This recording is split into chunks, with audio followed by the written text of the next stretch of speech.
뉴 호라이즌스가 명왕성을 근접 비행해서 촬영한 사진을 보내오면서 명왕성의 신비로운 자태가 하나둘씩 모습을 드러내고 있습니다. 네, 이 시간에는 전문가와 함께 뉴 호라이즌스호가 보낸 명왕성의 사진과 그 의미에 대해서 알아보겠습니다. 한국천문연구원 최영준 박사 전화로 연결돼 있습니다. 안녕하십니까? 네, 안녕하세요. 네, 미국의 무인 탐사선 뉴 호라이즌스호가 명왕성의 표면을 가까이에서 촬영한 사진을 보내왔는데요. 구체적으로 명왕성의 어떤 부분을 촬영을 한 건가요? 네, 지금 뉴 호라이즌스호가 보내오는 전송해오는 데이터의 속도가 너무 늦어서 네. 아주 일부분만 지금 다운을 받았는데요. 지금 흥미롭게 우리가 보고 있는 이 지형은 그 하트 모양의 아래쪽 남반구의 아래쪽에 해당되는 영역입니다. 그러니까 명왕성의 남극에 조금 더 가까운 이 영역에 대한 사진을 지금 우리한테 보내온 겁니다. 네네. 이제 사진이 우주 공간을 타고 천천히 오고 있는데 이 사진에서 이 산맥으로 보이는 봉우리들이 있거든요. 이 산맥이 뭘까요? 네, 기본적으로 우리가 명왕성은 온도가 매우 낮기 때문에 대기 구성이 메탄, 질소, 일산화탄소 이런 것들로 구성되어져 있는데요. 그런데 이런 기체들은 지구상에는 기체의 형태로 존재를 하지만 명왕성 거리에 가면 온도가 너무 낮기 때문에 얼음의 형태로 존재를 합니다.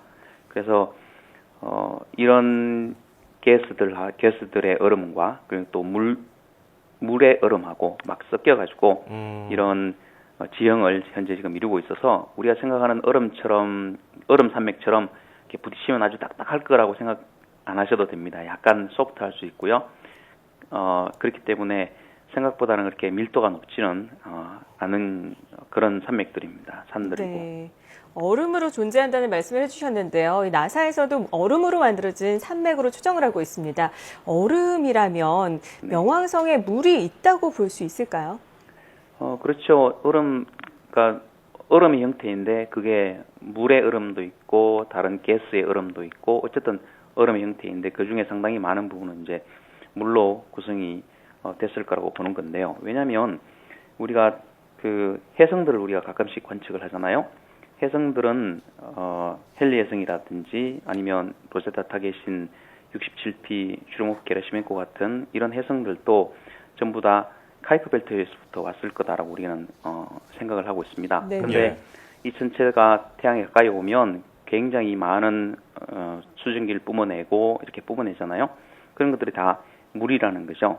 그래서 카이프 벨트에서 물이 많이 있을 거다라고 하는 거는 이미 벌써 다 그렇게 추정을 하고 있었던 건데 이제 명왕성에서 실제로 이제 그런 물의 존재나 이런 것들을 이제 우리가 직접 확인을 하는, 그러니까 최종 마침표를 찍는 물의 존재에 대한 마침표를 찍는 그런 상황이라고 이해하시면 될 것 같습니다. 예, 여러 가스하고 물이 혼합된 얼음이다 이렇게 추정이 되는데 물하면 생명과 좀 연관성이 있지 않습니까? 그럼 그렇죠. 어떤 연구들이 진행될까요? 사실은 생명체를 생각을 하면 이제 물인 경우에는 액체의 형태로 존재를 할 수가 있어야지. 왜냐하면 어떤 생명체가 이렇게 움직임을 만들고 어떤 세포를 만들거나 하려면 이제 액체의 형태로 움직여야지 이렇게 교환도 되고 할 수가 있잖아요. 그런데 이 명왕성은 너무 추워서 이렇게 표면에서는 도저히 그런 액체 형태를 가지기에는 거의 불가능하고. 그렇군요. 지하로 내려간다 손 치더라도 이게 쉽지 않은 게요. 크기가 작기 때문에 지구처럼 그 방사성 동위원소들이 이렇게 붕괴를 하면 우라늄이나 이런 것들이 붕괴를 하면 내부에 에너지가 쌓여가지고 마그마를 만들든지 할 수 있는데 명왕성은 너무 크기가 작아가지고 그렇게 열이 나오면 그게 금방 식어버린단 말이에요. 열이 내부에서 축적이 돼야지 이제 온도가 올라가고 그래야지 거기 있던 가스나 아니면 물들을 녹여서 이제 액체 형태를 유지할 수 있는데 그게 현재로서는 좀 어렵다고 생각이 됩니다. 그래서 명왕성에서 과연 이렇게 물이 있다고 하더라도 이게 어떤 생명체 존재하고 연계성이 있을까 하는 것들은 조금은 이렇게 사람들이 걱정스럽게 생각은 하는 부분이긴 하지만 그럼에도 불구하고 여기서부터 출발했던 천체들이 해성이 되어가지고 태양계 안쪽으로 들어와서 지구에 들어온다든지 이렇게 했을 때 그런 생명체를 위한 액체를 공급해 줄 수 있는 공급원이 될 수는 있지 않을까라고 생각은 됩니다. 네. 이렇게 사진 한 장으로 명왕성에 대한 새로운 발견이 이어지고 있는 건데요. 뉴 허라이즌스호가 보낸 사진이 천문학계에는 어떤 영향을 미칠까요?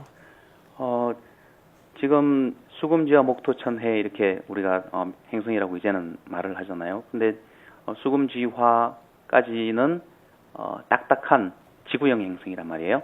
그리고 그 다음부터는 목성부터는 목토천해는 가스형 행성입니다. 그런데 그 다음에 다시 또 딱딱한 천체가 나타났거든요. 그래서 이게 왜 거기에 있는지, 그리고 또 이곳에 있는 천체들이 어떤 특성을 가지고 있는지 이런 것들을 우리가 이해를 하면 우리 태양계에서 제일 멀리 있는 저곳에서 우리 태양계 초기 상태하고, 그리고 또 초기는 어떠했고 그 과정에 어떤 역사를 거쳐서 현재 그 천체들이 거기에 가 있는지 이런 것들을 연구할 수 있기 때문에 네. 카이퍼 벨트가 예전부터 계속 연구가 되어져 왔고요. 그렇기 때문에 예산을 들여서 카이퍼 벨트에 탐사선을 보내고 한 이유인 거죠. 예. 이 나사는 고해상도 사진이 추가로 들어와야 명왕성의 표면과 대기 성분을 확인할 수 있다 이렇게 얘기를 했는데 뭐 전부 오려면 한 1년 반 정도 걸릴 것이다 이렇게 예측이 되고 있습니다만 추가 사진은 또 언제쯤 공개될까요? 방금 프레스 컨퍼런스 한 걸 이렇게 들어보니까 금요일쯤 뭐 다시 추가 자료를 일단 공개할 거라고 이야기를 하던데요. 네. 한국 시간으로 아마 토요일쯤 될 텐데 지속적으로 이제 새로운 사실이 나오거나 할 때마다 아마 이렇게 공개를 하고 하지 않을까 뭐 그렇게 예상이 됩니다. 네, 계속해서 지켜봐야 할 텐데요. 네. 앞으로 이 뉴 허라이즌스호의 탐사 계획에 대해서도 좀 전해주시죠. 네, 아까 말씀하셨던 것처럼 연말까지는 아마 계속 이제 멀어지면서도 계속 지속적으로 명왕성하고 그다음에 그 외에 있는 4개의 위성들을 이렇게 관측을 해서 많은 관측 자료를 수집을 할 거고요. 동시에 지금부터 계속 이제 자료를 조금씩 보내와서 내년 말까지 아마 자료 전송을 다 완료를 하고 나면 그러면 이제 또 다른 카이퍼 벨트 천체를 향해서 가게 될 거고요. 이게 한 2026년까지 연료가 사용이 가능하다고 하니까 네. 그동안에 한 2억 개 정도 카이퍼 벨트 천체를 더 탐사를 하고 스쳐 지나가면서 이런 것처럼 사진도 찍고 여러 가지 자료를 수집해서 아마 우리한테 보내올 수 있을 것으로 예상이 됩니다. 네, 알겠습니다.